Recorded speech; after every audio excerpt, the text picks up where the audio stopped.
Ini Ustadz, bagaimana menyikapi suami yang tidak sholat, suka mabuk, masih bekerja di bank?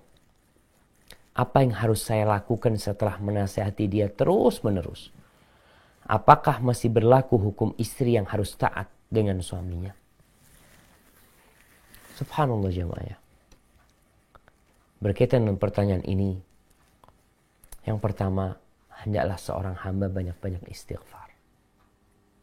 Istri ini banyak-banyak istighfar, bertobat kepada Allah.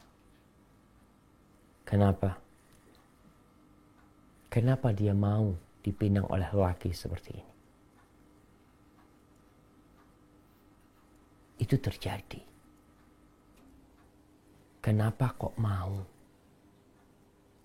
Mungkin dulunya anti juga tidak melihat kepada anjuran Allah dan Rasulnya untuk memilih pasangan hidup yang soleh, yang baik.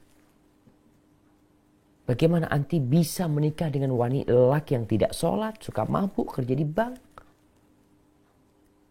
Kecuali mungkin enggak, dulu suami anak sholat, dulu suami anak orang yang taat kepada Allah, dulu di kerjaannya halal, lalu berubah. Ini beda lagi.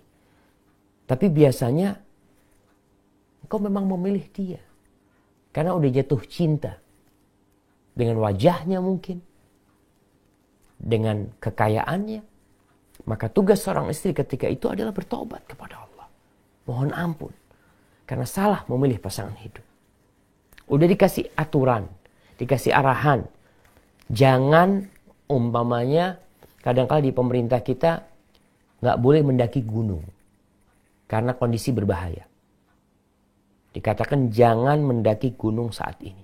Tapi ada yang melanggar aturan tersebut. Apa yang terjadi? Mati dia.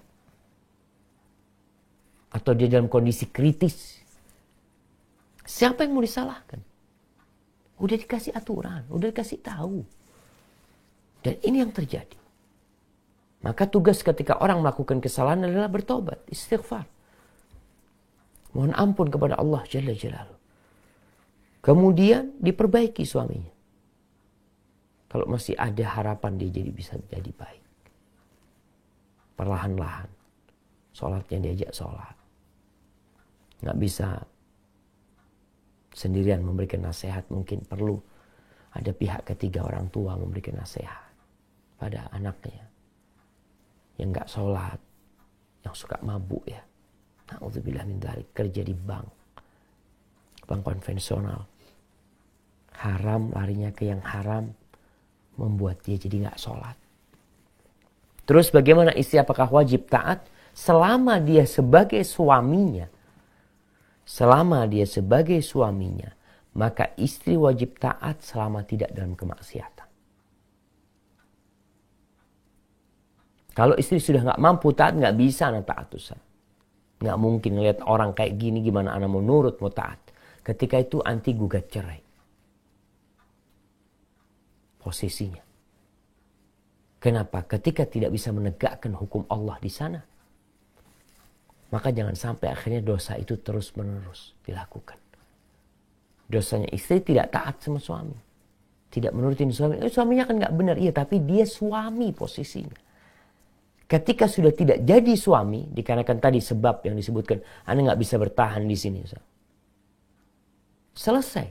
Tapi ketika posisinya masih suami, maka kewajiban istri adalah sebagai seorang istri melayani suami. Barakallahu fikum ya.